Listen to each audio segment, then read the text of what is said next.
Kodagu channel ವಾರ್ತೆಗಳ ಪ್ರಾಯೋಜಕರು Muliya Keshav Bhat and sons, ಚಿನ್ನಾಭರಣಗಳ ಬೃಹತ್ ಮಳಿಗೆ, ಮಡಿಕೇರಿ, ಗೋಣಿಕೊಪ್ಪ, ಪುತ್ತೂರು, ಬೆಳ್ತಂಗಡಿ, ಬೆಂಗಳೂರು. ಹೋಮ್ಸ್ಕೇಪ್ ಫರ್ನಿಚರ್ಸ್, ಕೊಡಗಿಗೆ ಸಮೀಪದ ವಿಶಾಲವಾದ ಮಳಿಗೆ, ಪಯ್ಯಾವೂರ್, ಕೇರಳ. ಶಾರದಾ ಜ್ಯುವೆಲರ್ಸ್, ಕೊಡಗಿನ ಸಾಂಪ್ರದಾಯಿಕ ಆಭರಣಗಳ ಬೃಹತ್ ಮಳಿಗೆ, Aras road, Mysuru. A to Z super market, ವಿಶ್ವಮಾನವ double road, Kuvempu Nagar, Mysuru. SLV Promax, corn mix and corn products, Kushalnagar. Prashanth furnitures, ನಿಮ್ಮ ಅಂದದ ಮನೆಗೆ ಚಂದದ ಪೀಠೋಪಕರಣಗಳ ಮಳಿಗೆ, industrial area, Madikeri. Fabins family restaurant, Bekachi resto cafe, always cell tower, Kohinoor ರಸ್ತೆ, ಮಡಿಕೇರಿ. ಕೇಂದ್ರ ಸರ್ಕಾರ ಏಕಾಏಕಿ ಗೃಹ ಬಳಕೆ ಮತ್ತು ವಾಣಿಜ್ಯ ಅಡುಗೆ ಅನಿಲ ಬೆಲೆ ಏರಿಕೆ ಮಾಡಿರುವುದನ್ನು ವಿರೋಧಿಸಿ ಮಡಿಕೇರಿ ನಗರ ಕಾಂಗ್ರೆಸ್ ಕಾರ್ಯಕರ್ತರು ಬೀದಿಗಿಳಿದು ಪ್ರತಿಭಟನೆ ನಡೆಸಿದರು. ನಗರದ ಇಂದಿರಾ ಗಾಂಧಿ ವೃತ್ತದಿಂದ ಮೆರವಣಿಗೆ ಸಾಗಿದ ನೂರಾರು ಕಾರ್ಯಕರ್ತರು ಗ್ಯಾಸ್ ಬೆಲೆ ಏರಿಕೆ ಮಾಡಿದ ಕೇಂದ್ರ ಸರ್ಕಾರ, ಬಿಜೆಪಿ ಆಡಳಿತ, ಪ್ರಧಾನಿ ಮೋದಿ ಹಾಗೂ ವಿತ್ತ ಸಚಿವೆ ನಿರ್ಮಲಾ ಸೀತಾರಾಮ್ ವಿರುದ್ಧ ಧಿಕ್ಕಾರ ಕೂಗಿ ಜಿಲ್ಲಾಧಿಕಾರಿಗಳ ಕಚೇರಿ ಎದುರು ಪ್ರತಿಭಟನೆ ನಡೆಸಿದರು. ಬಿಜೆಪಿ ಆಡಳಿತ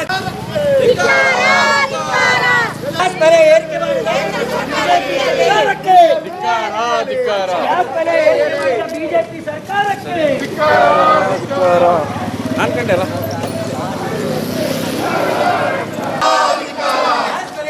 ವಿತ್ತ ಸಚಿವೆ ನಿರ್ಮಲಾ ಸೀತಾರಾಮನ್ಗೆ, ಬಿಜೆಪಿ ಸರ್ಕಾರಕ್ಕೆ, ಗ್ಯಾಸ್ ಬೆಲೆ ಏರಿಕೆ ಮಾಡಿದ ಕೇಂದ್ರ ಬಿಜೆಪಿ ಸರ್ಕಾರಕ್ಕೆ,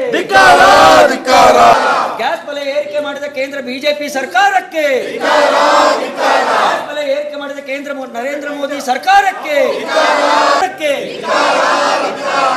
ಶೋಷಣೆ ಮಾಡುತ್ತಿರುವ ಬಿಜೆಪಿ ಆಡಳಿತಕ್ಕೆ. ನಗರ ಕಾಂಗ್ರೆಸ್ನ ಪ್ರಕಾಶ್ ಆಚಾರ್ಯ ಮಾತನಾಡಿ, ಗ್ಯಾಸ್ ಬೆಲೆ ಏರಿಸುವ ಮೂಲಕ ಕೇಂದ್ರ ಸರ್ಕಾರ ಜನವಿರೋಧಿ ಆಡಳಿತ ನಡೆಸ್ತಾ ಇದೆ ಎಂದು ಟೀಕಿಸಿದರು. ಗ್ಯಾಸ್ ಬೆಲೆ ಇಳಿಸುವವರೆಗೂ ಹೋರಾಟ ನಡೆಸುತ್ತೇವೆ ಎಂದರು. ಪ್ರಚಾರ ಸಮಿತಿ ಅಧ್ಯಕ್ಷರಾದ ಟಿಪಿ ರಮೇಶ್ ಅವರು ಮಾತನಾಡಿ, ಮನಮೋಹನ್ ಸಿಂಗ್ ಪ್ರಧಾನಿಯಾಗಿದ್ದ 430 ರೂಪಾಯಿ ಇದ್ದ ಗ್ಯಾಸ್ ಬೆಲೆ ಇಂದು 1000ದ ಸನಿಹಕ್ಕೆ ತಲುಪಿದ್ದು, ಇದು ನರೇಂದ್ರ ಮೋದಿಯವರ ಆಡಳಿತದ ವೈಫಲ್ಯವನ್ನು ಎತ್ತಿ ತೋರಿಸುತ್ತೆ ಎಂದರು. ಆ ಸಮಯದಲ್ಲಿ 450 ರೂಪಾಯಿ ಆಗಿದೆ ಎಂದು ಬಿಜೆಪಿ ಪ್ರತಿಭಟನೆ ನಡೆಸಿದ್ರು. ಈಗ 1000 ರೂಪಾಯಿ ಆದರೂ ತುಟಿ ಬಿಚ್ಚುತ್ತಿಲ್ಲ ಎಂದು ವ್ಯಂಗ್ಯ ಮಾಡಿದರು. ಕೇಂದ್ರದ NDA ಸರ್ಕಾರ ಗೃಹ ಬಳಕೆಯ ಅನಿಲ ದರವನ್ನು ಇವತ್ತು 60 ರೂಪಾಯಿಗೆ ಏರಿಸಿದೆ. ವಾಣಿಜ್ಯ ಬಳಕೆ ಅನಿಲ ದರವನ್ನು ದುಪ್ಪಟ್ಟು ಮಾಡಿದೆ. ಜನಸಾಮಾನ್ಯರಿಗೆ ದೊಡ್ಡ ಹೊರೆಯನ್ನು ಕೇಂದ್ರ ಸರ್ಕಾರ ಇವತ್ತು ಹೇರೋದ್ರ ಮೂಲಕ ಬದುಕಲಿಕ್ಕೆ ಆಗದಂಥ ಅನಾಸಯ ಒಂದು ವ್ಯವಸ್ಥೆ ಇವತ್ತು ದೇಶದಲ್ಲಿ ಕಂಡಿದೆ. ಹಾಗಾಗಿ ಅನಿಲ ದರವನ್ನು ಇಳಿಸಬೇಕು, ಜನಸಾಮಾನ್ಯರಿಗೆ ಕೈಗೆಟುಕುವ ದರದಲ್ಲಿ ಅನಿಲಗಳು ಸಿಕ್ಕಬೇಕು ಅಂತ ಹೇಳ್ತಕ್ಕಂಥ ಹಿನ್ನೆಲೆಯಲ್ಲಿ ಇವತ್ತು ಮಡಿಕೇರಿ ನಗರ ಕಾಂಗ್ರೆಸ್ನವರು ಮಡಿಕೇರಿ ನಗರದಲ್ಲಿ ಪ್ರತಿಭಟನಾ ಮೆರವಣಿಗೆ ಮಾಡಿ ಜಿಲ್ಲಾಧಿಕಾರಿಗಳಿಗೆ ಸರ್ಕಾರವನ್ನು ಒತ್ತಾಯಿಸಿ ಮನವಿ ಸಲ್ಲಿಸತಕ್ಕಂಥ ಕಾರ್ಯಕ್ರಮವನ್ನು ಇವತ್ತು ಮಾಡ್ತಾ ಇದ್ದಾರೆ. ಹಿಂದೆ ಕಾಂಗ್ರೆಸ್ ಸರ್ಕಾರ ಕೇಂದ್ರದಲ್ಲಿ ಅಧಿಕಾರದಲ್ಲಿದ್ದಾಗ, ಮನಮೋಹನ್ ಸಿಂಗ್ ಅವರು ದೇಶದ ಪ್ರಧಾನಿಯಾಗಿದ್ದಾಗ ಅನಿಲ ದರದ ಬೆಲೆ 489 ರೂಪಾಯಿ ಇದ್ದಾಗ ತಲೆ ಮೇಲೆ ಸಿಲಿಂಡರ್ ಹೊತ್ಕೊಂಡು BJPಯವರು ಪ್ರತಿಭಟನೆ ಮಾಡಿದರು. ಇವತ್ತು 1000 ರೂಪಾಯಿ ಆದರೂ ಕೂಡ BJPಯ ಕೇಂದ್ರ ಸರ್ಕಾರದವರು ಮೌನ ವಹಿಸಿದ್ದಾರೆ, ಜನರ ಮೇಲೆ ಹೊರೆ ಹಾಕ್ತಾ ಇದ್ದಾರೆ. ಆದ್ದರಿಂದ ಇವತ್ತು ಗ್ರಾಹಕರಿಗೆ ನ್ಯಾಯವನ್ನು ದೊರಕಿಸಿಕೊಡಬೇಕು, ಗ್ರಾಹಕರಿಗೆ ಆಗಿರ್ತಕ್ಕಂಥ ಅನ್ಯಾಯವನ್ನು ಸರಿಪಡಿಸಬೇಕು ಅಂತೇಳಿ ಕೇಂದ್ರ ಸರ್ಕಾರವನ್ನು ರಾಜ್ಯ ಸರ್ಕಾರದ ಮೂಲಕ ಒತ್ತಾಯಿಸಿ ಇವತ್ತು ಈ ಪ್ರತಿಭಟನೆ ನಡೆಸ್ತಾ ಇದ್ದೇವೆ. ಈ ಮನವಿ ಪತ್ರವು ಕೇಂದ್ರಕ್ಕೆ ತಲುಪುವಂಥ ರೀತಿಯಲ್ಲಿ ಜಿಲ್ಲಾಡಳಿತ ಕೂಡ ಕೆಲಸವನ್ನು ಮಾಡ್ತದೆ ಅಂತ ಹೇಳ್ತಕ್ಕಂಥ ಮಾತನಾಡಿ, ಬಹುಶಃ ಈ ಹೋರಾಟ ದೀರ್ಘಕಾಲ ಈ ದೇಶದಲ್ಲಿ ನಡೀತದೆ, ಜನಸಾಮಾನ್ಯರಿಗೆ ನ್ಯಾಯವನ್ನು ಕೊಡ್ತಕ್ಕಂಥ ಕೆಲಸವನ್ನು ಕಾಂಗ್ರೆಸ್ ಪಕ್ಷ ನಿರಂತರವಾಗಿ ಮಾಡ್ತದೆ ಅಂತ ಹೇಳ್ತಕ್ಕಂಥ ಮಾತನ್ನು ಈ ಸಂದರ್ಭದಲ್ಲಿ ಹೇಳಲಿಕ್ಕೆ ಇಚ್ಛೆ ಪಡ್ತೇನೆ. ಮೂಡ ಅಧ್ಯಕ್ಷ ರಾಜೇಶ್ ಯಲ್ಲಪ್ಪ ಮಾತನಾಡಿ, ಬಿಜೆಪಿಯವರು ಸುಳ್ಳುಗಳನ್ನು ಜನರಿಗೆ ಹೇಳುತ್ತಾ ರಾಜಕಾರಣ ಮಾಡ್ತಾ ಇದ್ದಾರೆ. ಸ್ಥಳೀಯ ಶಾಸಕರು ಉತ್ತಮ ಕೆಲಸ ಮಾಡ್ತಾ ಇದ್ರು, ವಿನಾಕಾರಣ ಟೀಕೆ ಮಾಡ್ತಾ ಇದ್ದಾರೆ ಎಂದು ಆರೋಪಿಸಿದರು. ಜಿಲ್ಲಾ ಕಾಂಗ್ರೆಸ್ ವಕ್ತಾರ ತೆನ್ನೀರ ಮೈನಾ ಮಾತನಾಡಿ, ಗ್ಯಾಸ್ ಬೆಲೆ ಏರಿಕೆ ಮಾಡಿ ಕೊಲ್ಲಿ ರಾಷ್ಟ್ರದಲ್ಲಿ ನಡೀತಾ ಇರುವ ಯುದ್ಧದ ನೆಪ ಹೇಳುವ ಕೆಲಸ ಕೇಂದ್ರ ಸರ್ಕಾರ ಮಾಡ್ತಾ ಇದೆ ಎಂದರು. ಜಿಲ್ಲಾಧಿಕಾರಿಗಳಾದ ಐಶ್ವರ್ಯ ಅವರ ಮೂಲಕ ತಕ್ಷಣವೇ ಗ್ಯಾಸ್ ದರ ಇಳಿಕೆ ಮಾಡುವಂತೆ ಕೇಂದ್ರ ಸರ್ಕಾರಕ್ಕೆ ಮನವಿ ಪತ್ರ ಸಲ್ಲಿಸಲಾಯಿತು. ನಗರ ಪ್ರಧಾನ ಕಾರ್ಯದರ್ಶಿ ಸಂಪತ್ ರಾಜ್, ಮಹಿಳಾ ಕಾಂಗ್ರೆಸ್ ನಗರಾಧ್ಯಕ್ಷೆ ಶಶಿ, ಮಡಿಕೇರಿ ನಗರಸಭೆ ಸದಸ್ಯರಾದ ಮಂಡಿರ ಸದಾ ಮುದ್ದಪ್ಪ, GC ಜಗದೀಶ್, ಯಾಕೂಬ್, ಜುಲೇಖಾಬಿ ಮತ್ತಿತರ ಪ್ರಮುಖರು ಈ ಸಂದರ್ಭ ಪಾಲ್ಗೊಂಡಿದ್ದರು. ಕೊಲ್ಲಿ ರಾಷ್ಟ್ರಗಳ ಯುದ್ಧದ ಬಿಕ್ಕಟ್ಟು ಭಾರತಕ್ಕೂ ತಟ್ಟಿರುವ ಹಿನ್ನೆಲೆ ದೇಶಾದ್ಯಂತ ಅಡುಗೆ ಅನಿಲ ಪೂರೈಕೆಯಲ್ಲಿ ಭಾರೀ ವ್ಯತ್ಯಯ ಉಂಟಾಗಿದೆ. ಇಷ್ಟು ದಿನಗಳ ಕಾಲ ವಾಣಿಜ್ಯ ಸಿಲಿಂಡರ್ಗಳ ಸಮಸ್ಯೆಯಿಂದ ಹೋಟೆಲ್ಗಳ ಮೇಲೆ ಯುದ್ಧದ ಎಫೆಕ್ಟ್ ತಟ್ಟಿತ್ತು. ಇದೀಗ ಗೃಹೋಪಯೋಗಿ ಸಿಲಿಂಡರ್ಗಳ ಮೇಲೆಯೂ ನಿಧಾನವಾಗಿ ಯುದ್ಧದ ಎಫೆಕ್ಟ್ ತಟ್ತಾ ಇದೆ. ಹೀಗಾಗಿ ರಾಜ್ಯದ ನಾನಾ ಕಡೆಗಳಲ್ಲಿ ಗೃಹ ಬಳಕೆಯ ಗ್ಯಾಸ್ ಸಿಲಿಂಡರ್ ಎಮರ್ಜೆನ್ಸಿಯ ವಾತಾವರಣ ನಿರ್ಮಾಣವಾಗಿದೆ. ಅದರಂತೆ ಮಂಜಿನನಗರಿ ಮಡಿಕೇರಿಯಲ್ಲಿರುವ ಇಂಡಿಯನ್ ಗ್ಯಾಸ್ ಕಚೇರಿಯ ಮುಂಭಾಗದಲ್ಲಿ ಬೆಳಗ್ಗೆಯಿಂದಲೇ ನೂರಾರು ಸಂಖ್ಯೆಯಲ್ಲಿ ಜನಸಾಮಾನ್ಯರು ಗ್ಯಾಸ್ ಸಿಲಿಂಡರ್ಗಾಗಿ ಮುಗಿಬಿದ್ದಿದ್ದಾರೆ. ಬೆಳಿಗ್ಗೆ 6 ಗಂಟೆಯಿಂದಲೇ ನೂರಾರು ಸಂಖ್ಯೆಯಲ್ಲಿ ಜನಸಾಮಾನ್ಯರು ಸಿಲಿಂಡರ್ ತೆಗೆದುಕೊಂಡು ಹೋಗಲು ಮುಗಿಬಿದ್ದಿದ್ದಾರೆ. ಆದರೆ ಅಗತ್ಯ ಇರುವಷ್ಟು ಸಿಲಿಂಡರ್ ಸರಬರಾಜಿನಲ್ಲಿ ವ್ಯತ್ಯಯ ಉಂಟಾಗಿರುವುದರಿಂದ ಮ್ಯಾನೇಜ್ಮೆಂಟ್ ಅವರು ಬಂದಿರುವ ಗ್ಯಾಸ್ಗಳನ್ನು ಗ್ರಾಹಕರಿಗೆ ನೀಡ್ತಾ ಇದ್ದಾರೆ. ಆದರೆ ಸರಿಯಾದ ರೀತಿಯಲ್ಲಿ ಯಾವುದೇ ಅಗತ್ಯ ಸಿದ್ಧತೆಗಳನ್ನು ಮಾಡಿಕೊಳ್ಳದೆ ಏಕಾಏಕಿ ಗ್ಯಾಸ್ ಬುಕ್ಕಿಂಗ್ ತೆಗೆದುಕೊಂಡಿರುವುದು ಯಾಕೆ ಅಂತ ಗ್ರಾಹಕರು ಗ್ಯಾಸ್ ಏಜೆನ್ಸಿ ವಿರುದ್ಧ ಆಕ್ರೋಶ ಹೊರಹಾಕ್ತಾ ಇದ್ದಾರೆ.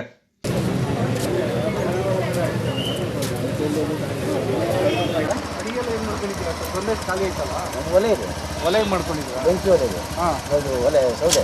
ಹಾಂ, ಅದರಲ್ಲಿ ಮಾಡ್ಬೋದು. ಎಷ್ಟು ದಿವಸ ಆಯ್ತು ಅಡುಗೆ ಆ ಥರ? ಆಯಿತು, 15 ದಿನ ಆಯಿತು. 15 ದಿನದೂ ಒಲೆ ಸಿಗ್ತಾ ಇಲ್ಲ, ಬರೋದು ಹೋಗೋದು.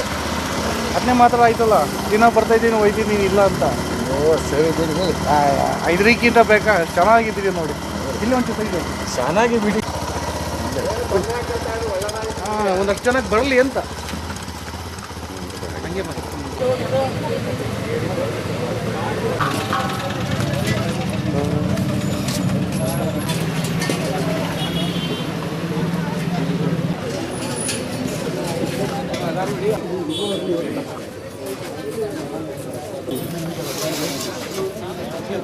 ಅಣ್ಣ, ನಾನು ಸ್ವಲ್ಪ ಬಿಟ್ಟು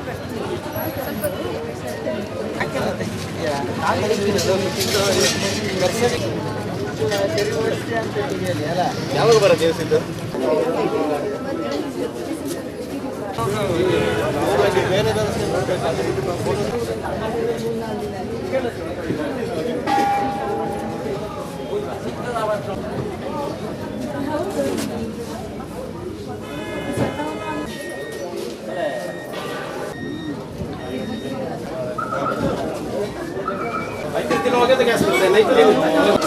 ಗ್ಯಾಸ್ ಸಿಕ್ಕರೆ ಸಾಕು ಈಗ.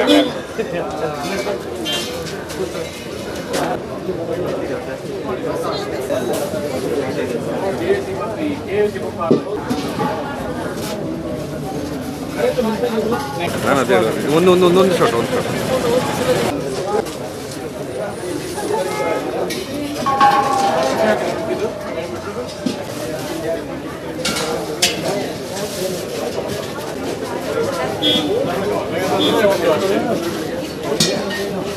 ಕಷ್ಟ ಆಗ್ತದೆ ಅಂತ ಹೇಳೋದಕ್ಕೆ ಇವಾಗ ಇವ್ರ ಹತ್ರ 120 ಸಿಲಿಂಡ್ರ್ 180 ಸಿಲಿಂಡ್ರ್ ಕೊಟ್ಟಿದ್ದೇವೆ ಅಂತ ಹೇಳ್ತಾರೆ. ಇಲ್ಲಿ 50-60 ಸಿಲಿಂಡ್ರ್ 70 ಸಿಲಿಂಡ್ರ್ ಇದೆ. ಇಲ್ಲಿ 200 ಜನ ನಿಂತಿದ್ದಾರೆ. ಬಾಕಿ ಇದ್ದ ಜನರಿಗೆ ಹೇಳ್ಬೋದಲ್ವಾ ಇಷ್ಟು ಸಿಲಿಂಡ್ರ್ ಸಿಗುತ್ತೆ ಬಾಕಿ ಇದ್ದವರು ಹೋಗಿ ಅಂತ? ಯಾಕೆ ಹೇಳಬೇಕಲ್ವಾ? ನೋಡಿ, ಆ ಅಮ್ಮ ಸಿಲಿಂಡ್ರ್ ಇಟ್ಟು ಬಿಲ್ ಮಾಡಿ ಬರೋಗುತ್ತೆ, ಅವ್ರದ್ದು ಸಿಲಿಂಡ್ರನ್ನೇ ತಗೊಂಡು ಹೋಗ್ಬಿಟ್ರು. ಇದಕ್ಕೆಲ್ಲ ವ್ಯವಸ್ಥೆ ಮಾಡಬೇಕಲ್ಲ ಸರ್. ಗಾಡಿಯವ್ರ ಹತ್ರ ನಮ್ಮ ಕಡೆ ಬರುವ ಗಾಡಿ ಉಂಟು. ಗಾಡಿಯವ್ರ ಹತ್ರ ಕೇಳಿದ್ರೆ ಸ್ಟಾಕ್ ಬಂದಿಲ್ಲ, ಬರುವವಾರ ಬನ್ನಿ, ಶನಿವಾರ ಬನ್ನಿ ಅಂತ ಹೇಳ್ತಾರೆ. ಎಲ್ಲಿ ಸಿಕ್ಕೋದಿಲ್ಲ. ನಾವು 2ನೇ ಸರಿ ಈಗ ಬರೋದು. ಇನ್ನು ಇವತ್ತು ಸಿಗ್ತದೋ ದೇವರಿಗೆ ಗೊತ್ತು. ಸಿಕ್ಕಿದ್ರೆ ತಗೊಂಡು ಹೋಗೋದು, ಇಲ್ಲದ್ರೆ ಹಂಗೆ ಹೋಗೋದು, ಪುನಃ ಬರಬೇಕು. ಏನು ಮಾಡೋದು? 15 ದಿವಸ ಕಳೀತು ಸರ್. ಈಗ ಬುಕ್ ಮಾಡಿದುಂಟಲ್ಲ ನೋಡಿ. ನನ್ನ ಹೆಸರು ರಾಜ್ ಅಂತ, ಚರಂಬಾಟ.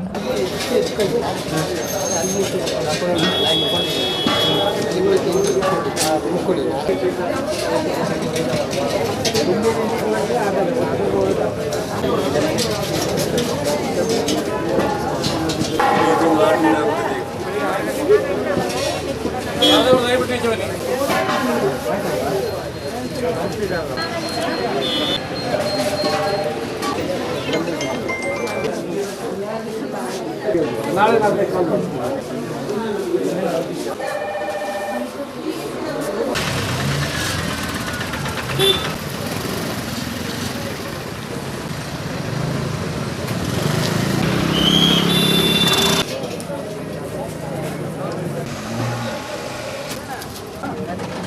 ನಾಷ್ಟ ಮಾಡಿದ ಇಲ್ಲ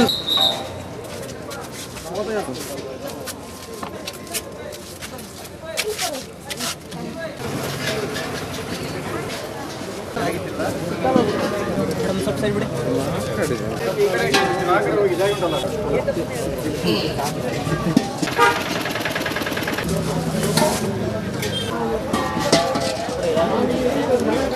ಬಟ್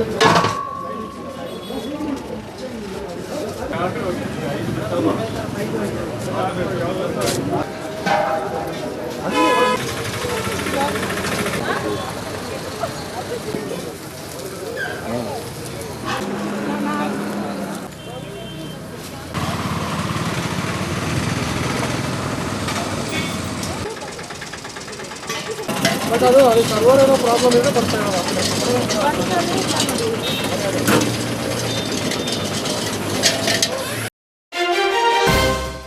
ಕಾಡಾನೆ ಮಾನವ ಸಂಘರ್ಷದಿಂದ ಜೀವಹಾನಿ ಸಂಭವಿಸಿದಾಗ ವಿರೋಧ ಪಕ್ಷವಾಗಿ ಕಣ್ಣು ಮುಚ್ಚಿ ಕುಳಿತುಕೊಳ್ಳಬೇಕೆ ಎಂದು ಕೊಡಗು ಜಿಲ್ಲಾ ಬಿಜೆಪಿ ಕಾಂಗ್ರೆಸ್ಗೆ ತೀಕ್ಷ್ಣವಾಗಿ ಪ್ರಶ್ನೆ ಮಾಡಿದೆ. ಸುದ್ದಿಗೋಷ್ಠಿಯಲ್ಲಿ ಕೊಡಗು ಜಿಲ್ಲಾ ಬಿಜೆಪಿ ಅಧ್ಯಕ್ಷ ನಾಪಂಡ ರವಿ ಕಾಳಪ್ಪ ಮಾತನಾಡಿ, ಕೇವಲ 10 ದಿನಗಳ ಅವಧಿಯಲ್ಲಿ 3 ಆನೆ ದಾಳಿಗೆ ಬಲಿಯಾಗಿದ್ದಾರೆ. ಈ ಹಂತದಲ್ಲಿ ಪ್ರಜಾಪ್ರಭುತ್ವ ವ್ಯವಸ್ಥೆಯಂತೆ ಜನಪರವಾದ ನಿಲುವು ತಳೆದ ಬಿಜೆಪಿ ಸರ್ಕಾರದ ಕಣ್ಣು ತೆರೆಸುವ ನಿಟ್ಟಿನಲ್ಲಿ ಪ್ರತಿಭಟನೆ ಮತ್ತು ರಸ್ತೆ ತಡೆಗಳನ್ನು ನಡೆಸಿದೆ. ಇದೊಂದು ಕಾಂಗ್ರೆಸ್ ಸಾವಿನ ಮನೆಯ ರಾಜಕಾರಣವೆಂದು ಟೀಕಿಸಿದೆ. ಓರ್ವ ವ್ಯಕ್ತಿ ಸತ್ತ ಸಂದರ್ಭ ಬಿಜೆಪಿ ಮೌನವಾಗಿರಬೇಕೆ ಎಂದು ಪ್ರಶ್ನೆ ಮಾಡಿದರು. ಹಾಗೆ ಮತ್ತೊಂದು ವಿಚಾರ, ಮೊನ್ನೆಯಾಗಿ ವಿರಾಜಪೇಟೆ ಕ್ಷೇತ್ರದ ಶಾಸಕರು ಭಾರತೀಯ ಜನತಾ ಪಾರ್ಟಿಯ ಎಲ್ಲ ಇಡೀ ಜಿಲ್ಲೆಯ ಪ್ರಮುಖರು, ಇಂದಿನ ಶಾಸಕರುಗಳು ನಾವೆಲ್ಲ ಸೇರಿ ಏನು ಈ ಆನೆ ತುಳಿತದಿಂದ ಪ್ರಾಣ ಕಳ್ಕೊಂಡಿದ್ರು. ಸುಮಾರು 10 ದಿವಸದಲ್ಲಿ 3 ಜನರ ಪ್ರಾಣ ಹೋಗಿತ್ತು. ಇದ್ರ ಬಗ್ಗೆ ಕೂಡಲೇ ಕ್ರಮ ವಹಿಸಬೇಕು. ಈ ರೀತಿಯಾಗಿ ಮಾನವ ಪ್ರಾಣಕ್ಕೆ ಬೆಲೆ ಇಲ್ಲದ ರೀತಿ ಆಗ್ತಾಯಿದೆ ಅಂತ ಹೇಳುವಂಥದ್ದನ್ನ ಪ್ರತಿಭಟಿಸೋ ದೃಷ್ಟಿಯಿಂದ ನಾವು ಅವತ್ತು ಸಿದ್ದಾಪುರದಲ್ಲಿ ಒಬ್ಬ ಬೆಳೆಗಾರರ ಇದಾದಾಗ ಅಲ್ಲಿಯೂ ಸಹ ನಾವು ಅದನ್ನು ಒತ್ತಾಯ ಮಾಡಿದ್ದೇವೆ. ನಂತರ ಅರಣ್ಯ ಭವನಕ್ಕೂ ಮುತ್ತಿಗೆ ಹಾಕುವ ಮುಖಾಂತರ ಸರ್ಕಾರದ ಗಮನ ಸೆಳೆಯುವಂಥ ಕೆಲಸವನ್ನು ಮಾಡಿದ್ದೇವೆ. ಒಂದು ಜಿಲ್ಲೆಯ ಜನತೆಗೆ ಯಾವುದಾದ್ರು ಸಮಸ್ಯೆ ಆದಾಗ, ತೊಂದರೆ ಆದಾಗ ಅವರ ಪರ ನಿಂತು ಅದಕ್ಕೆ ನ್ಯಾಯಕ್ಕಾಗಿ ಹೋರಾಟ ಮಾಡುವಂಥದ್ದು, ಪ್ರತಿಭಟನೆ ಮಾಡುವಂಥದ್ದು ಪ್ರಜಾಪ್ರಭುತ್ವ ವ್ಯವಸ್ಥೆಯಲ್ಲಿ ವಿರೋಧ ಪಕ್ಷದ ಒಂದು ಕರ್ತವ್ಯ. ಆದರೆ ಈ ಶಾಸಕರು ಹೇಳ್ತಾರೆ ಭಾರತೀಯ ಜನತಾ ಪಾರ್ಟಿಯವರು ಸಾವಿನ ಮನೆಯಲ್ಲೂ ರಾಜಕೀಯ ಮಾಡ್ತಾರೆ ಅಂತೇಳಿ. ಹಾಗೆ ಇವ್ರ ಪ್ರಕಾರ ಯಾರಿಗೆ ಸತ್ತರು, ಪ್ರಾಣ ಹೋದರು, ನಾವೇನು ಪ್ರತಿಭಟನೆ ಮಾಡಬಾರ್ದು, ಎಲ್ಲವನ್ನು ನಾವು ಕಣ್ಣು ಮುಚ್ಚಿ ಕೂತ್ಕೊಳ್ಳುವಂಥ ವ್ಯವಸ್ಥೆ ಮಾಡಬೇಕಾ? ಸರ್ಕಾರದ ಗಮನ ಸೆಳೆಯಲಿಕ್ಕೆ ಕೆಲಸ ಮಾಡಬಾರ್ದ? ಇವರ ಮಾತಿನ ಹಿನ್ನೆಲೆ ಏನು, ಮರ್ಮ ಏನು ಅಂತೇಳಿ ನಾವು ಅವ್ರನ್ನೇ ವಾಪಸ್ ಕೇಳಲಿಕ್ಕೆ ಇಷ್ಟಪಡ್ತೇವೆ. ಏಕೆಂದರೆ ಜನತೆಯ ಪರವಾಗಿ ಹೋರಾಟ ಮಾಡುವಂಥದ್ದು BJP ಹಿಂದಿನಿಂದ ಮಾಡ್ಕೊಂಡು ಬಂದು ಈಗಲೂ ಮಾಡ್ತೇವೆ, ಮುಂದೆಯೂ ಮಾಡ್ತೇವೆ. ನಾವು ಇವ್ರು ಏನು ಹೇಳ್ಕೊಂಡ್ರು ಸಮೇತ ನಾವು ಅದಕ್ಕೇನು ಹಿಂದೆ ನಿಲ್ಲುವಂಥದ್ದಲ್ಲ. ಆದರೆ ಅದರ ಪರಿಣಾಮವಾಗಿ ಅವತ್ತು ವಿಧಾನಸಭೆಯಲ್ಲಿ ಕಾರ್ಯಕಲಾಪವನ್ನು ನಡೀತಾ ಇತ್ತು. ಸರ್ಕಾರವು ಗಮನಕ್ಕೆ ಬಂತು. ನಾವು ಏನು ಅಂದರೆ ತುರ್ತಾಗಿ ಮಾಡಿದ್ರಿಂದ ಅಲ್ಲಿ ಪ್ರತಿಭಟನೆ ಮಾಡಿದೆವು. ನಂತರ ರಾಷ್ಟ್ರೀಯ ಹೆದ್ದಾರಿಯನ್ನು ನಾವು ಇನ್ನೂ ವಾಹನಗಳನ್ನು ತೊಂದರೆ ಮಾಡಲಿಲ್ಲ. ಆದರೆ ಸರ್ಕಾರದ ಗಮನ ಸೆಳೀಬೇಕು ಅಂತೇಳಿ ಅಲ್ಲಿ ಪ್ರತಿಭಟನೆಗೆ ಮುಂದಾಗಿರುವಂಥದ್ದು ಸರಿಯೇ. ಆದರೆ ಅದು ಆ ಮಟ್ಟಕ್ಕೆ ಹೋಗಿದ್ದರಿಂದ ಕೂಡಲೇ ರಾಜ್ಯ ಅರಣ್ಯ ಸಚಿವರು ಎಚ್ಚೆತ್ತುಕೊಂಡ್ರು. ಕೂಡಲೇ ಒಂದು ಸಭೆಯನ್ನು ಮಾಡಿದರು. ಆ ಸಭೆಯ ಬಗ್ಗೆಯೂ ಇವರು ಭಾರಿ ಇದು ಹೇಳಿದ್ದಾರೆ. ನಾವು ಕೇಳಿದಂಥದ್ದು ಜಿಲ್ಲೆಯ ಇತರ ಸಂಘಟನೆಗಳು, ಭಾರತೀಯ ಜನತಾ ಪಾರ್ಟಿ ಎಲ್ಲವೂ ನಾವು ಕೇಳಿರೋದಂತ ಏನಂದರೆ, ಕೊಡಗು ಜಿಲ್ಲೆಯಲ್ಲಿ ಹಿಂದಿನಿಂದ ಇದೆ ಆನೆ ತುಳಿತದ್ದು, ಈಗ ಇರಲಿಲ್ಲ ಅಂತ ಹೇಳೋದಿಲ್ಲ. ಆದರೆ ಅದಕ್ಕೆ ಒಂದು ಶಾಶ್ವತ ಪರಿಹಾರ ಆಗಬೇಕು. ಮಾಜಿ ಸಚಿವ ಅಪ್ಪಚ್ಚು ರಂಜನ್ ಮಾತನಾಡಿ, ಬಿಜೆಪಿ ಅವಧಿಯಲ್ಲಿ ಅರಣ್ಯ ವ್ಯಾಪ್ತಿಯಲ್ಲಿ ಇದ್ದ ಕಂದಕಗಳಿಂದ ಸ್ವಚ್ಛಗೊಳಿಸುವ ಕಾರ್ಯ ನಡೆಸುತ್ತಿತ್ತು. ಇಂದು ಆ ಕಾರ್ಯ ನಡೆಯದಿರುವುದು ಕಾಡಾನೆ ಹಾವಳಿ ಹೆಚ್ಚಳಕ್ಕೆ ಕಾರಣವಾಗಿದೆ ಎಂದರು. ಒಂದು ವ್ಯವಸ್ಥೆಯನ್ನು ಮಾಡುವಂಥ ಕೆಲಸವನ್ನು ಮಾಡಬೇಕಾಗ್ತದೆ. ಡೀಲರ್ಸ್ ಕೂಡ ಅಷ್ಟೇ. ನಮ್ಮ ಈಗಾಗಲೇ ಮುಖ್ಯಮಂತ್ರಿಯವರ ಕಾರ್ಯದರ್ಶಿಗಳು ನಮ್ಮ ಪೀರಿಯಡಲ್ಲಿ ಫಾರೆಸ್ಟ್ನಲ್ಲಿ ಏನೂ ಕೆಲಸ ಮಾಡಿಲ್ಲ, ಭಾಳಷ್ಟು ಜನ ಸತ್ತೋಗಿದ್ದಾರೆ ಅಂತ ಹೇಳಿದ ವಿಚಾರವನ್ನು ಹೇಳಿದ್ದಾರೆ. ಅವರು ನಿಮಗೆ ಕೊಟ್ಟ ಮಾಹಿತಿಯಲ್ಲಿ ತಪ್ಪು ಮಾಹಿತಿಯನ್ನು ಕೊಡುವಂಥ ಕೆಲಸವನ್ನು ಮಾಡಿದ್ದಾರೆ. 24-25ರಲ್ಲಿ ನನ್ನ ಹತ್ರ ದಾಖಲೆ ಇದೆ.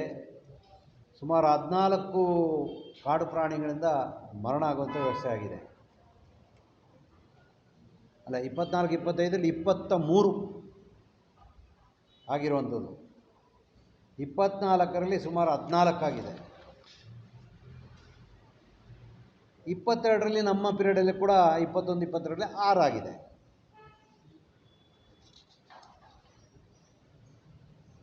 ಇಪ್ಪತ್ತ 23-24 6, 22-23ರಲ್ಲಿ 6, ಅದರ ಜೊತೆಗೆ 21ರಲ್ಲಿ ಕೇವಲ 7 ಆಗುವಂಥದ್ದಾಗಿದೆ. ನಾನು ಕಾಡು ಪ್ರಾಣಿಗಳು ಯಾವ ಸರ್ಕಾರದಲ್ಲೂ ಆಗಿದ್ದು ಜಾಸ್ತಿ ಅಂತ ಹೇಳೋಕ್ಕೆ ಅವರು ಹೇಳಿದ್ದಕ್ಕೆ ನಾನು ಹೇಳ್ತಾ ಇದ್ದೀನಿ. ಆದರೆ ನಾವು ಫಾರೆಸ್ಟ್ ಡಿಪಾರ್ಟ್ಮೆಂಟಲ್ಲಿ ಏಪ್ರಿಲಲ್ಲೇ ಬಂದಾಗಲೂ ಕೂಡ ಆ ಟ್ರಂಚಸನ್ನು ರಿಪೇರಿ ಮಾಡೋಂಥ ಕೆಲಸವನ್ನು ಮಾಡ್ತಾಯಿದ್ದರು. ಇವತ್ತು ನೋಡಿ ಎಲ್ಲಿ ಟ್ರಂಚಸ್ 3 ಅಡಿ ಆಳ 2 ಮೀಟ್ರ್ ಅಗಲ ಇದ್ದರೆ ಒಂದೇ ಒಂದು ಆನೆ ಅದರಲ್ಲಿ ದಾಟ್ಲಿಕ್ಕೆ ಆಗೋದಿಲ್ಲ. ಈ ಮಳೆಗಾಲದಲ್ಲಿ ಮಳೆ ಬಿದ್ದಾಗ ನೀರು ಕೊಚ್ಕೊಂಡು ಬಂದು ಮುಚ್ಚಿದಾಗ ಅದರಲ್ಲಿ ದಾಟುವಂಥ ವ್ಯವಸ್ಥೆ ಆಗುತ್ತದೆ. ಅದರಿಂದ ಹೆಚ್ಚು ಪ್ರಾಣ ಹಾನಿಯಾಗಿರುವಂಥದ್ದು. ಇವರು ರಿಪೇರಿ ಕೆಲಸ ಮಾಡಿದರೆ ಇಷ್ಟು ಪ್ರಾಣ ಹಾನಿ ಆಗ್ತಾ ಇರಲಿಲ್ಲ. ಅದರ ಜೊತೆಗೆ ನಮ್ಮ ಸರ್ಕಾರ ಇರಬೇಕಾದ್ರೆ ಒಂದು ಬ್ಲೂ ಪ್ರಿಂಟನ್ನು ಮಾಡಿದ್ದೇವೆ. ಆ ಬ್ಲೂ ಪ್ರಿಂಟನ್ನು ಸರ್ಕಾರ ಕೂಡ ಕೊಟ್ಟಿದ್ದೇವೆ. ಸುಮಾರು 1200 ಕೋಟಿ ರೂಪಾಯಿ ಬೇಕಾಗ್ತದೆ ಅಂತ ಹೇಳಿದ್ರೆ ಕೊಟ್ಟಿದ್ದೇವೆ.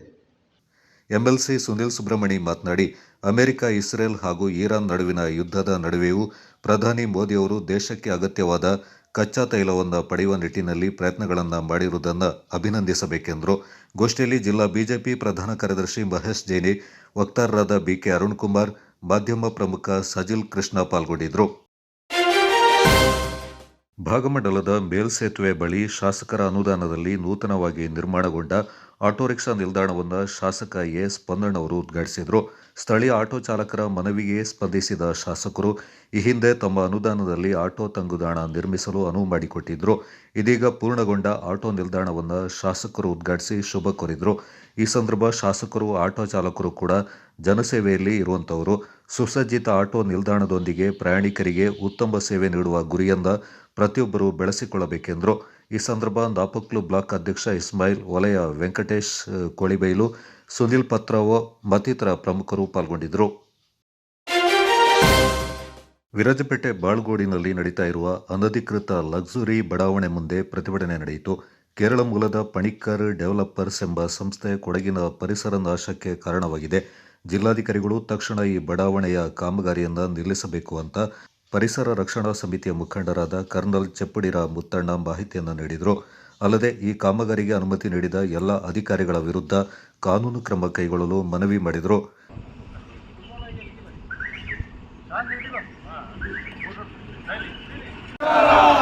ನಡೆಸುತ್ತಿರುವ ದುರಾಡಳಿತಕ್ಕೆ ಬೇಕೇ ಬೇಕು, ಬೇಕೇ ಬೇಕು, ಉಳಿಸಿ ಉಳಿಸಿ ಉಳಿಸಿ ಉಳಿಸಿ ಉಳಿಸಿ ಪಣಿಕರ್ ಮಾಡುತ್ತಿರುವ ಅನ್ಯಾಯಕ್ಕೆ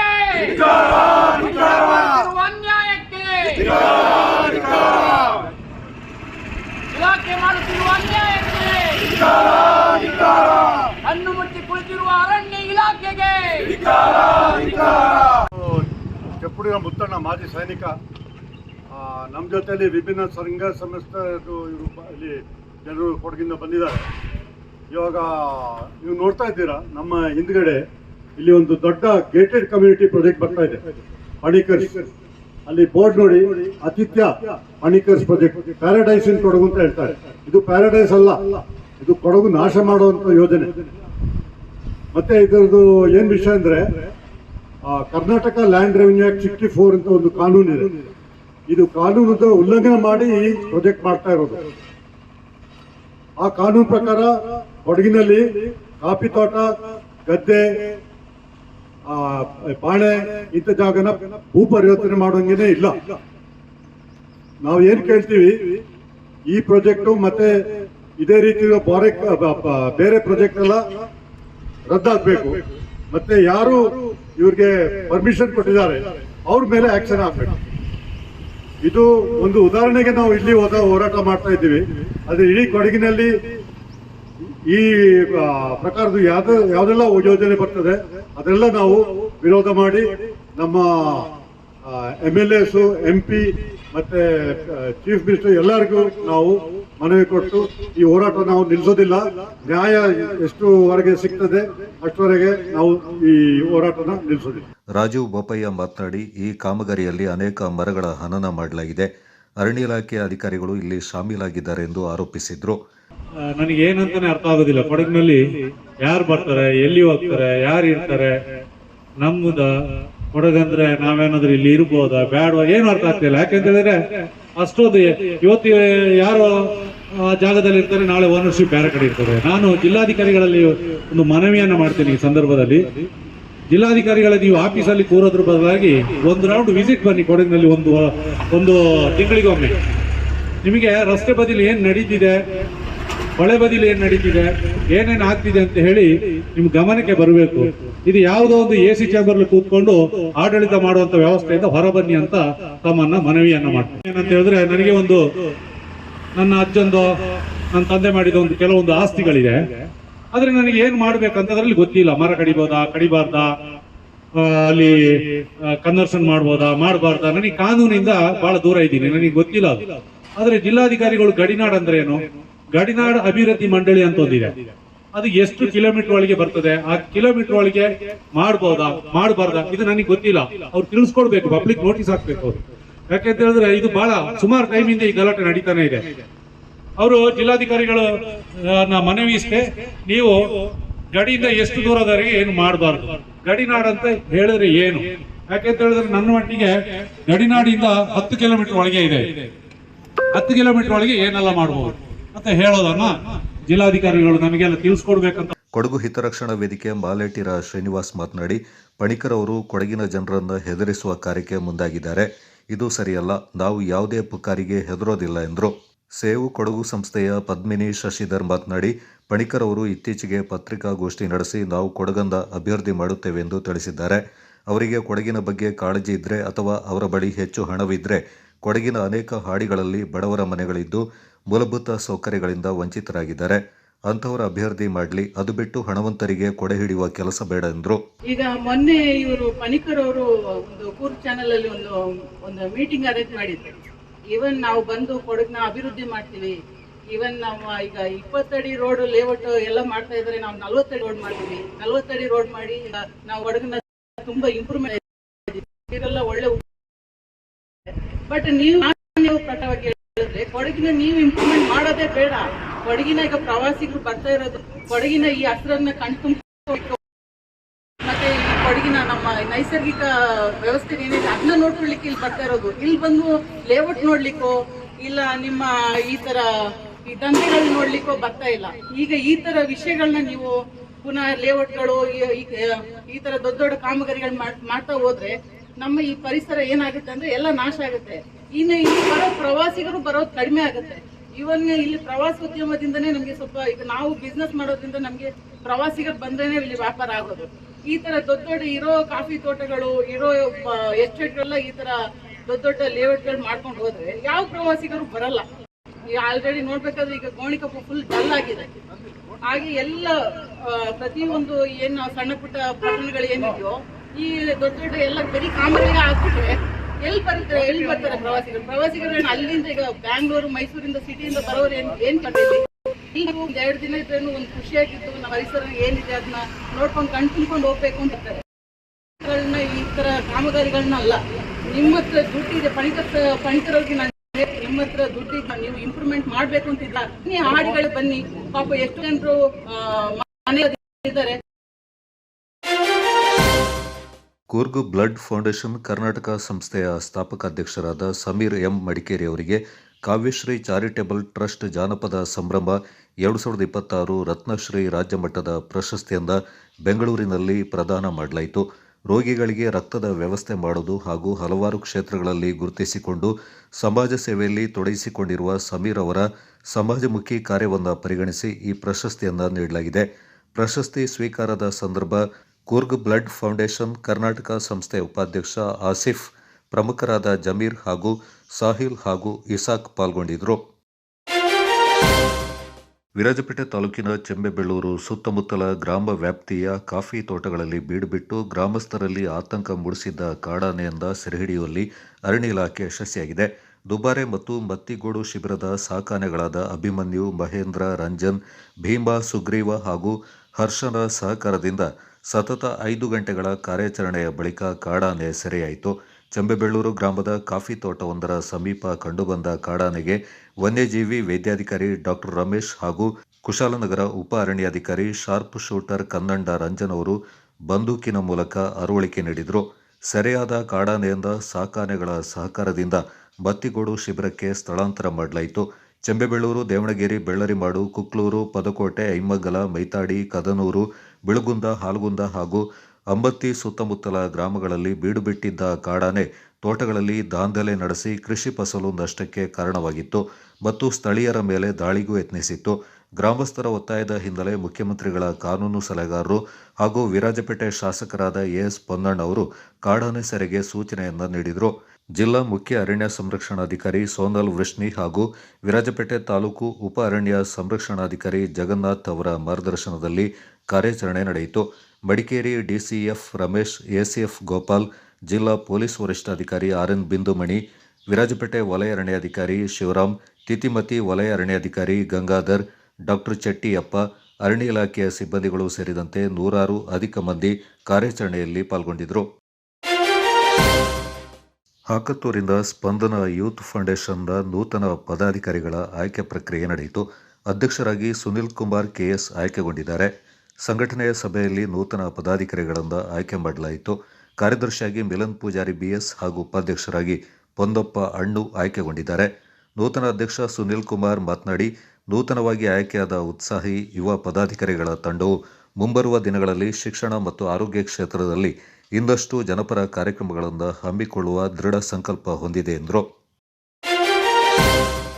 ವಿರಾಜಪೇಟೆಯ ಖಾಸಗಿ ಬಸ್ ನಿಲ್ದಾಣದಲ್ಲಿ ಖಾಸಗಿ ವಾಹನಗಳನ್ನು ನಿಲುಗಡೆ ಮಾಡ್ತಾ ಇರುವುದರಿಂದಾಗಿ ಖಾಸಗಿ ಬಸ್ಸುಗಳಿಗೆ ಸಮಸ್ಯೆ ಆಗ್ತಾ ಇದೆ ಎಂದು ಖಾಸಗಿ ಬಸ್ ಕಾರ್ಮಿಕರ ಸಂಘದ ಖಜಾಂಚಿ ದಿನೇಶ್ ನಾಯರ್ ಆರೋಪಿಸಿದರು.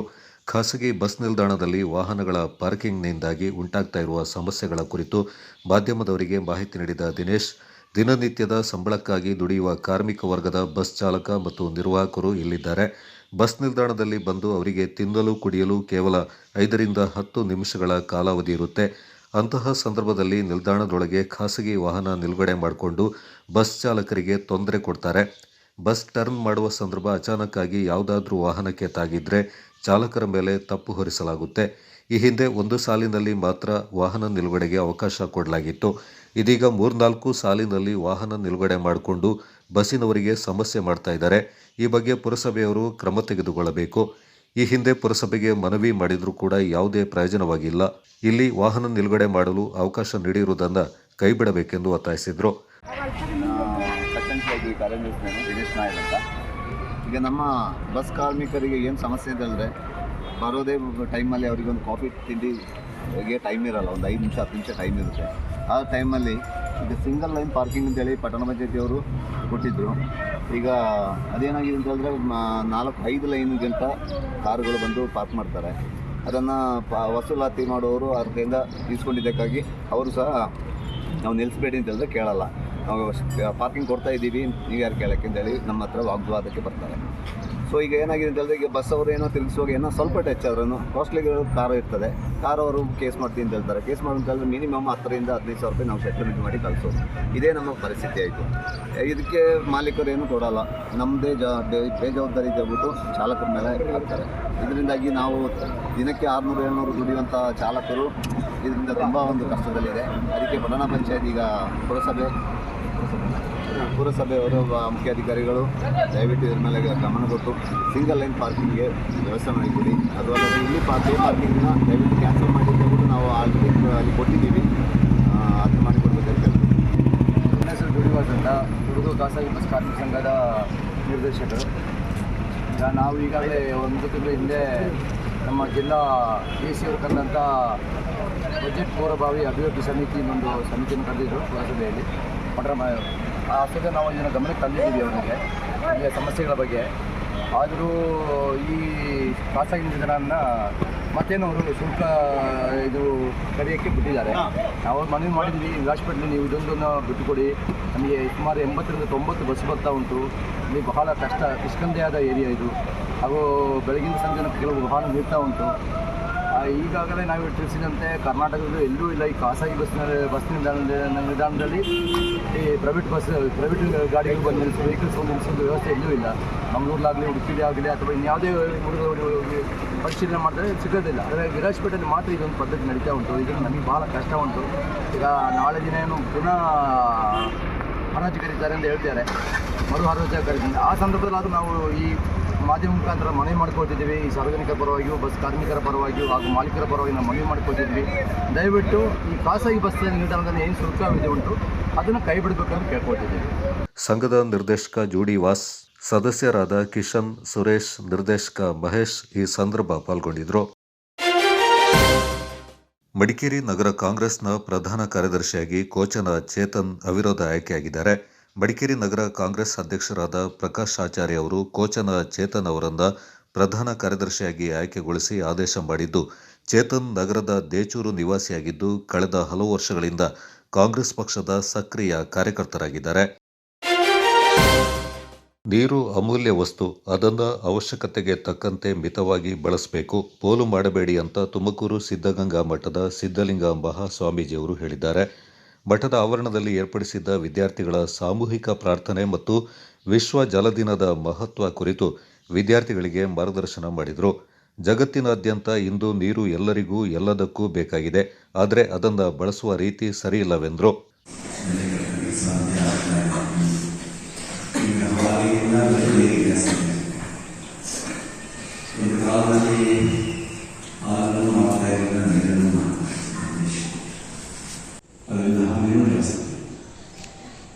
ಅನೇಕ ಪುಸ್ತಕಗಳನ್ನು ಹೆಚ್ಚಾಗ್ತಾ ಇದೆ.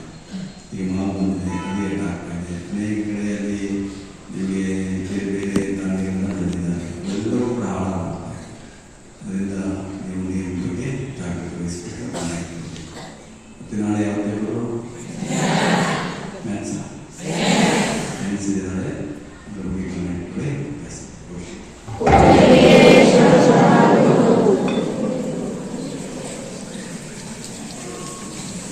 ನಂತರ ಎಸ್ಎಸ್ಎಲ್ಸಿ ವಿದ್ಯಾರ್ಥಿಗಳ ಮುಂದಿನ ಪರೀಕ್ಷೆಯ ಬಗ್ಗೆ ಮಾಹಿತಿಯನ್ನು ಪಡ್ಕೊಂಡು ಅಗತ್ಯ ಮಾರ್ಗದರ್ಶನ ಮಾಡಿದರು. ಮಠದಲ್ಲಿ ವಿದ್ಯಾಭ್ಯಾಸ ಮಾಡ್ತಾ ಇರುವ ಸಾವಿರಾರು ವಿದ್ಯಾರ್ಥಿಗಳು ಪ್ರಾರ್ಥನೆಯಲ್ಲಿ ಶಿಸ್ತುಬದ್ಧವಾಗಿ ಭಾಗವಹಿಸಿದ್ದು ವಿಶೇಷವಾಗಿತ್ತು.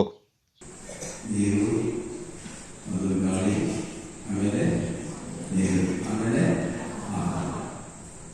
ಇದನ್ನು ಮೂಲಭೂತ ಅವಶ್ಯಕತೆಗಳಲ್ಲಿ ಒಂದಾಗಿರುವಂಥದ್ದು ನೀರು. ನೀರಿಲ್ಲದೆ ಜೀವನ ಇಲ್ಲ. ಜಲಮೇವ ಜೀವನ ತಸ್ಮ ರಕ್ಷೇ ಜಲನ. ಜಲವೇ ಜೀವನ, ಜಲವನ್ನು ರಕ್ಷಿಸಬೇಕು, ಕಾಪಾಡಬೇಕು. ಇದೆಲ್ಲ ರಾಷ್ಟ್ರದ ಅವಶ್ಯಕತೆ. ಪೃಥ್ವಿಯ ವಿರಾಜಪೇಟೆಯ ಆರ್ಜಿ ಗ್ರಾಮದ ಕಲ್ಲುಬಾಣೆಯ ಮುತ್ತಪ್ಪ ಸೇವಾ ಸಂಘದ ವತಿಯಿಂದ ಕಲ್ಲುಬಾಣೆಯಲ್ಲಿ 11ನೇ ವರ್ಷದ ಕಳಶ ಮಹೋತ್ಸವ 2 ದಿನಗಳ ಕಾಲ ಅತ್ಯಂತ ಶ್ರದ್ಧಾಭಕ್ತಿಯಿಂದ ಯಶಸ್ವಿಯಾಗಿ ನಡೆಯಿತು. ಕಳಸ ಪ್ರತಿಷ್ಠಾಪನೆ, ಮುತ್ತಪ್ಪ ದೇವರ ಪೈಂಗುತ್ತಿ ಸೇವೆ ನಡೆಯಿತು. ಬಳಿಕ ಸಂಜೆ ಮಕ್ಕಳಿಂದ ಸಾಂಸ್ಕೃತಿಕ ಕಾರ್ಯಕ್ರಮ ಪ್ರದರ್ಶನ ನಡೆಯಿತು. ಕಳಸ ಮಹೋತ್ಸವದ ಅಂಗವಾಗಿ ವಿವಿಧ ಸಾಧಕರಿಂದ, ಗ್ರಾಮದ ಹಿರಿಯರಿಂದ ಸನ್ಮಾನಿಸಿ ಗೌರವಿಸಲಾಯಿತು. ಆರ್ಜಿ ಗ್ರಾಮ ಪಂಚಾಯಿತಿ ವ್ಯಾಪ್ತಿಯ ಕಲ್ಲುಬಾಣೆಯಲ್ಲಿ ಕಸ ಸಂಗ್ರಹಣೆ ಮಾಡಿ ಸ್ವಚ್ಛತಾ ಕಾರ್ಯನಿರ್ವಹಿಸುವ ಸ್ವಚ್ಛತಾ ಸಿಬ್ಬಂದಿಗಳಾದ ಚೆಲುವರಾಜು ಹಾಗೂ ಅಕ್ಷಯ್, ಸಾಹಿತಿ ಪತ್ರಕರ್ತ ರಜಿತಾ ಕಾರ್ಯಪ್ಪ ಮತ್ತು ಮುತ್ತಪ್ಪ ಸೇವಾ ಸಂಘದ ಗೌರವಾಧ್ಯಕ್ಷ ಟಿಕೆ ನಾರಾಯಣ ಮತ್ತು ಬಿಎಂ ಗಂಗಾಧರ್ ಅವರಿಂದ ಸಮಿತಿ ವತಿಯಿಂದ ಸನ್ಮಾನ ಮಾಡಲಾಯಿತು. 2ನೇ ದಿನ ವಿವಿಧ ಧಾರ್ಮಿಕ ಪೂಜಾ ಕೈಂಕರ್ಯಗಳ ಬಳಿಕ ಮುತ್ತಪ್ಪ ಕಳಶ ಹಾಗೂ ಮಹಿಳೆಯರು ಕಳಸ ಹೊತ್ತು ಚಂಡೆ ಮೇಳದೊಂದಿಗೆ ಕಲ್ಲುಬಾಣೆಯಿಂದ ವಿರಾಜಪೇಟೆಯ ಮೀನುಪೇಟೆಯಲ್ಲಿರುವ ಚೈತನ್ಯ ಮಠಪುರ ಮುತ್ತಪ್ಪ ದೇವಾಲಯದವರೆಗೆ ಸಾಗಿತು.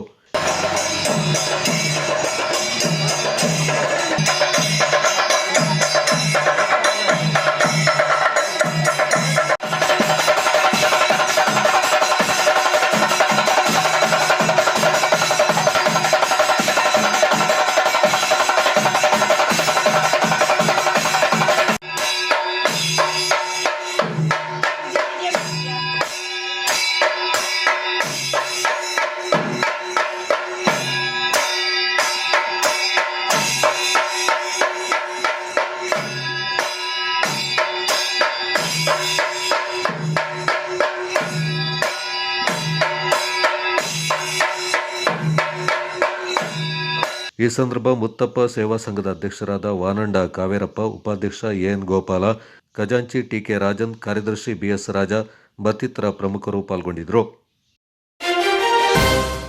ಕೂರ್ಗ್ ಕ್ಲಿಫ್ ರೆಸಾರ್ಟ್ನಲ್ಲಿ ಕೊಡಗು ಕ್ರಿಶ್ಚಿಯನ್ ಅಸೋಸಿಯೇಷನ್ ಸಹಭಾಗಿತ್ವದೊಂದಿಗೆ ನಡೆದ ಕ್ಲಿಫ್ ಆಫ್ ಗ್ರೇಸ್ ಎಂಬ ಕಾರ್ಯಕ್ರಮ ಸರಳ ಹಾಗೂ ಅರ್ಥಗರ್ಭಿತವಾಗಿ ನಡೆಯಿತು. ಕಾರ್ಯಕ್ರಮದ ಪ್ರಮುಖ ಉದ್ದೇಶ ಆರ್ಥಿಕ ಸ್ಥಿತಿಯಲ್ಲಿ ಹಿಂದುಳಿದ ರೋಗಿಗಳಿಗೆ ನಗದು ರೂಪದಲ್ಲಿ ಸಹಾಯ ಮಾಡುವುದು ಹಾಗೂ ಅವಶ್ಯಕತೆ ಇದ್ದವರಿಗೆ ವೈದ್ಯಕೀಯ ಸಲಕರಣೆಗಳನ್ನು ಒದಗಿಸಿಕೊಡುವುದು. ದಕ್ಷಿಣ ಕೊಡಗಿಗೆ ಸೇರಿದ 15 ಚರ್ಚ್ಗಳ ಒಬ್ಬೊಬ್ಬ ಫಲಾನುಭವಿಗಳಿಗೆ 20,000 ರೂಪಾಯಿಯಂತೆ ತಲಾ 3 ಲಕ್ಷ ರೂಪಾಯಿಗಳನ್ನು ವಿತರಣೆ ಮಾಡಲಾಯಿತು. ಅಧ್ಯಕ್ಷತೆ ವಹಿಸಿ ಮಾತನಾಡಿದ ಮಾಜಿ MLC ಅರುಣ್ ಮಾಚಯ್ಯ, ವೈದ್ಯಕೀಯ ಹಾಗೂ ಶಿಕ್ಷಣ ಕ್ಷೇತ್ರದಲ್ಲಿ ಕ್ರೈಸ್ತ ಮಿಷನರಿಗಳ ಸೇವೆ ಅಪಾರ ಅಂತ ಹೇಳಿದರು. ದಾನ ಕೊಟ್ಟು ಒಂದು ಟ್ರಸ್ಟ್ ನಾನು ಮಾಡಿದ್ದೀನಿ. ಈ ಟ್ರಸ್ಟಿನ ಹಣ ಓದೋ ಮಕ್ಕಳಿಗೆ ಹೋಗಬೇಕಾಗ್ತದೆ ಹೊರತು ಬೇರೆ ಯಾರಿಗೂ ಹೋಗುವುದಿಲ್ಲ. ನಮ್ಮ ಕುಟುಂಬದಲ್ಲಿ ಮಕ್ಕಳೆಲ್ಲಾದರೂ ನಿಮಗೆ ಸಿಗದಿದ್ದ ಪಕ್ಷದಲ್ಲಿ ಕೊಡಗು ಜಿಲ್ಲೆಯಿಂದ ಅತಿ ಉತ್ತಮ ಮಕ್ಕಳನ್ನು ನೀವು ಆಯ್ಕೆ ಮಾಡಿ ವಿದ್ಯಾಭ್ಯಾಸ ಕೊಡಬೇಕು ಅಂತೇಳಿ ಒಂದು ವಿಲ್ಲನ್ನ ಮಾಡಿ 1916ರಲ್ಲಿ ರಿಜಿಸ್ಟರ್ ಕೋಟ್ಯಾಂತರ ರೂಪಾಯಿಯನ್ನ ವ್ಯಯ ಮಾಡ್ತದೆ. ಇಡೀ ಕರ್ನಾಟಕದಲ್ಲಿ ಅತಿ ಹೆಚ್ಚಿನ PHC and PHU public health unit and public health primary health hospitals statistics ತಗೊಂಡ್ರೆ ಇಡೀ ಕರ್ನಾಟಕದಲ್ಲಿ ಅತಿ ಹೆಚ್ಚು ಇರುವುದು ಕೊಡಗು ಜಿಲ್ಲೆ. ಸಂಪಾದನೆ ಮಾಡೋದ್ರಲ್ಲೇ ನಾವು ಕಣಗಳಿತೀವಿ. ಆದರೆ ದಾನ ಮಾಡಬೇಕು, ಬಿಟ್ಟು ಹೋಗುವ ಈ ಜಗತ್ತಿನಲ್ಲಿ ನನ್ನದೇ ಆದ ಒಂದು ಚಾಪವನ್ನು ಒತ್ತಿ ಹೋಗಬೇಕು ಅಂತೇಳಿ ನೆನೆಸೋರು ಬಹಳ ವಿರಳ ಅಂತ ಅನಿಸ್ತದೆ. ನಿಜ. ಆದರೆ ನಮ್ಮ ಪೂರ್ವಜರು ಇದರ ಬಗ್ಗೆ ಬಹಳ ಚಿಂತನೆಯನ್ನ ಮಾಡಿದ್ದಾರೆ. ಕೊಡಗು DCC ಹಾಗೂ ಗ್ಯಾರಂಟಿ ಅನುಷ್ಠಾನ ಸಮಿತಿ ಅಧ್ಯಕ್ಷರಾದ ಧರ್ಮಜ ಉತ್ತಪ್ಪ, ಸೈಂಟ್ ಆನ್ಸ್ ಕಾಲೇಜಿನ ಪ್ರಾಂಶುಪಾಲರು ಹಾಗೂ ಅಮ್ಮತ್ತಿ ಧರ್ಮ ಕೇಂದ್ರದ ಗುರುಗಳಾದ ಬದಲೈ ಮುತ್ತು ಈ ಸಂದರ್ಭ ಮಾತನಾಡಿದರು. ನಿಜವಾಗಿಯೂ ಸಂತೋಷ. ಯಾಕೆಂದರೆ ಮನುಷ್ಯನಿಗೆ ಎಲ್ಲರಿಗೂ ಕೂಡ ಆರ್ಥಿಕವಾದ ಅಥವಾ ಒಂದು ಸಂಪತ್ತು ಅಂತ ಹೇಳೋದು ಎಲ್ಲರಿಗೂ ಬರೋದಿಲ್ಲ. ದೇವರು ಅವನ ಒಂದು ಶ್ರಮ ಮತ್ತೆ ಅದೃಷ್ಟ ಮತ್ತೆ ಅವರ ಒಂದು ಡೆಡಿಕೇಶನ್, ಒಂದು ಗುರಿ, ಇದು ಅವ್ರನ್ನ ಪೂರ್ಣ ಪ್ರಮಾಣದಲ್ಲಿ ಆ ಒಂದು ಸ್ಥಾನಕ್ಕೆ ತಗೊಂಡು ಹೋಗ್ತದೆ. ಅದು ಯಾವುದೇ ಒಂದು ಫೀಲ್ಡ್ ಆಗಿರಲಿ, ಯಾವುದೇ ಒಂದು ಇದಾಗಿರಲಿ, ಯಾವುದೇ ಒಂದು ರಾಜಕೀಯವಾಗಿರಲಿ ಅಥವಾ ಒಂದು ಸಂಸ್ಥೆ ಕಟ್ಟೋದಾಗಲಿ, ಒಂದು ಆರ್ಥಿಕವಾಗಿ ಸದೃಢವಾಗಲಿ, ಒಂದು ದೊಡ್ಡ ಪ್ಲಾಂಟೇಶನ್ ಮಾಡೋದಾಗಲಿ, ಎಲ್ಲದೂ ಕೂಡ ಶ್ರಮ ಮತ್ತು ಡೆಡಿಕೇಶನ್ ಅಂತ ಹೇಳೋದು ತುಂಬಾ ಮುಖ್ಯವಾಗಿರ್ತದೆ. ಇಲ್ಲಿ ಬಂದಿರುವಾಗ ನಾವು ಕೂಡ ಅದನ್ನೇ ನಾವು ಪವಿತ್ರ ಗ್ರಂಥದಲ್ಲಿ ನೋಡ್ತೇವೆ. ನಗು ನಗುತ್ತಾ ಕೊಡುವವರನ್ನು ದೇವರು ಆಶೀರ್ವದಿಸುತ್ತಾರೆ. ಇವತ್ತು ಅಂತ ಒಂದು ಕಾರ್ಯಕ್ಕೆ ಈ ವೇದಿಕೆ ಸಾಕ್ಷಿಯಾಗಿದೆ. ಅಂದು ಅಮ್ಮತ್ತಿಯಲ್ಲಿ ಹಾಲ್ನಲ್ಲಿ ಒಂದು ಫಂಕ್ಷನ್ ನಡೆಯುವಾಗ ಶ್ರೀ ಜಾನಿ ಅವರು ಒಂದು ಮಾತನ್ನು ಹೇಳಿದರು. ನಾನು ನನ್ನ ಕುಟುಂಬದವರು ಸೇರಿ ಈ ಒಂದು ವಠಾರದಲ್ಲಿರುವ ಧರ್ಮ ಕೇಂದ್ರಗಳಲ್ಲಿ ಅಟ್ಲೀಸ್ಟ್ ಇಬ್ಬರಿಗಾದರೂ ಪ್ರತಿ ವರ್ಷ ಅಥವಾ ನನ್ನ ಕೈಲಾದಷ್ಟು ಸಹಾಯ ಮಾಡುತ್ತೇನೆ, ಅವರ ಕಷ್ಟದಲ್ಲಿ ನೆರವಾಗ್ತೇನೆ ಅಂತ ಹೇಳಿ ಬಂದರು. ಅದು ಹೇಳಿಕೆಯಾಗಿ ಉಳಿಯದೆ ಇವತ್ತು ಅದು ಕಾರ್ಯಗತಗೊಳಿಸಿದ್ದಾರೆ. ಆದ್ದರಿಂದ ನಿಮ್ಮೆಲ್ಲರ ಪರವಾಗಿ ನಾನು ಅವರಿಗೂ ಅವರ ಕುಟುಂಬಸ್ಥರಿಗೆ ಅಭಿನಂದನೆಯನ್ನು ಸಲ್ಲಿಸುತ್ತೇನೆ. ನಮ್ಮ ಜಾನ್ ಥಾಮಸ್ ಅಂತವರು ನಮಗೆ ಒಬ್ಬೊಬ್ಬರು ಸಿಗ್ತಾ ಇದ್ದಾರೆ. ಇದರಿಂದ ನಮ್ಮ ಸಂಘಕ್ಕೂ ಒಂದು ಒಳ್ಳೆ ಹೆಸರು ಬರ್ತದೆ. ಅವರಿಗೂ ಕೂಡ ಅವರು ಈ ಮಾಡ್ತಿರುವಂಥ ಈ ಕಾರ್ಯಕ್ರಮ ತುಂಬಾ ಉತ್ತಮವಾದ ಕಾರ್ಯಕ್ರಮ. ಯಾಕೆಂತ ಹೇಳಿದ್ರೆ ಎಷ್ಟು ದುಡ್ಡಿದ್ರು, ಎಷ್ಟು ಹಣ ನಮ್ಮಲ್ಲಿದ್ರು, ಎಷ್ಟು ಸಂಪಾದನೆ ಇದ್ರು, ಒಳ್ಳೆ ಮನಸ್ಸಿಲ್ಲದಿದ್ರೆ ನಮ್ಮಿಂದ ಈ ತರ ಕಾರ್ಯಕ್ರಮ ಮಾಡಲಿಕ್ಕೆ ಸಾಧ್ಯನೇ ಇಲ್ಲ. ನಮ್ಮ ಅಜ್ಜಿಯವರು ಸುಮಾರು 1940 ಆಸುಪಾಸಿನಲ್ಲಿ ಕೊಡಗಿಗೆ ಬಂದು ಮೊದಲು ಇಂಜಿಲ್ಗೆರೆ ಅಂದರೆ ಸಿದ್ದಾಪುರ ಮತ್ತು ಅಮ್ಮತ್ತಿಯ ಮಧ್ಯೆ ಇಂಜಿಲ್ಗೆರೆಯಲ್ಲಿ ಕಾಫಿ ತೋಟವನ್ನು ತೆಗೆದುಕೊಂಡು ತದನಂತರ ನಾವು ಈಗ ಇರುವ ಈ ಹಂಚಿಕಾಡ್ ಎಂಬ ಜಾಗವನ್ನು ಒಂದು ಬ್ರಿಟಿಷ್ ದೊರೆಯಿಂದ ಮಿಸ್ಟರ್ ಫಾಕ್ಸ್ ಅವರ ಕೈಯಿಂದ ಖರೀದಿಸಿ ಇಲ್ಲಿ ನೆಲೆಸಿದರು. ಅವರಿಗೆ 6 ಜನ ಗಂಡು ಮಕ್ಕಳು, 1 ಹೆಣ್ಣು ಮಕ್ಕಳು ಇದ್ದರು. ಅವರು was a very religious person. He was very fond of religion and he wanted to be all his sons and daughters to be in a religious manner. ಆಯುಧ ಆರೋಗ್ಯ ಆಯುಷ್ಕೊಡ್ಲಿ, ಇನ್ನೂ ಹೆಚ್ಚು ಸಂಪತ್ತು ಕೊಡ್ಲಿ, ಅವರಿಂದ ನಮ್ಮ ಸಮಾಜಕ್ಕೆ ಇನ್ನಷ್ಟು ಹೆಚ್ಚಿನ ಒಂದು ಸಹಕಾರ ಬರಲಿ ಅಂತ ಆ ಭಗವಂತನನ್ನು ಬೇಡಿಕೊಳ್ಳುತ್ತಾ ಪೂಜ್ಯ ಗುರುಗಳ ಸಮ್ಮುಖದಲ್ಲಿ, ಈ ಅತಿಥಿಗಳ ಸಮ್ಮುಖದಲ್ಲಿ ನಾವು ಅವರಿಗೆ ಕೂರ್ಗ್ ಕ್ಲಿಫ್ ರೆಸಾರ್ಟ್ನ ಮಾಲೀಕ T John Thomas, Kodagu Christian association ಅಧ್ಯಕ್ಷ ಎಜೆ ಬಾಬು, ಧರ್ಮಗುರುಗಳಾದ James Dominic, Joseph Valiya Parambil ಮತ್ತಿತರ ಪ್ರಮುಖರು ಈ ಸಂದರ್ಭ ಹಾಜರಿದ್ದರು. ವಿರಾಜಪೇಟೆ ಸಮೀಪದ ಬಾಳುಗೋಡಿನ ಕಂಡಿಮಕ್ಕಿ ತ್ರಿಮೂರ್ತಿ ದೇವಸ್ಥಾನ ಒಂದು ಪ್ರಸಿದ್ಧ ಧಾರ್ಮಿಕ ಕೇಂದ್ರವಾಗಿದ್ದು, ಮಾರ್ಚ್ 27ರಿಂದ 29ರವರೆಗೆ ವಾರ್ಷಿಕ ತೆರೆ ಮಹೋತ್ಸವ ಜರುಗಲಿದೆ. ಈ ದೇವಾಲಯವು ಹಿಂದೂ ತ್ರಿಮೂರ್ತಿಗಳಾದ ಬ್ರಹ್ಮ, ವಿಷ್ಣು ಮತ್ತು ಶಿವನ ರೂಪದಲ್ಲಿ ಮೂರ್ತಿ ಸ್ವಾಮಿಯನ್ನ ಆರಾಧನೆ ಮಾಡುವ ಪುಣ್ಯಕ್ಷೇತ್ರವಾಗಿದ್ದು, ಇಲ್ಲಿ ನಡೆಯುವ ಕಂಡಿಮಕ್ಕಿ ತೆರೆ ಮಹೋತ್ಸವ ಬಹಳ ವಿಶೇಷವಾಗಿದೆ. ಉತ್ಸವದ ಸಂದರ್ಭದಲ್ಲಿ ದೇವಾಲಯದ ವ್ಯಾಪ್ತಿಗೆ ಸೇರಿದ ಭಾಗಗಳಲ್ಲಿ ಮಳೆಯಾಗುತ್ತೆ ಎನ್ನುವ ಪ್ರತೀತಿ ಕೂಡ ಇದೆ. ಹಾಗೆಯೇ ಹಬ್ಬಕ್ಕೆ ಕಟ್ಟು ಬಿದ್ದ ಸಂದರ್ಭದಲ್ಲಿ ಕಟ್ಟುನಿಟ್ಟಾಗಿ ಪಾಲಿಸುವಂತೆ ಸೂಚನೆ ಇರುತ್ತೆ.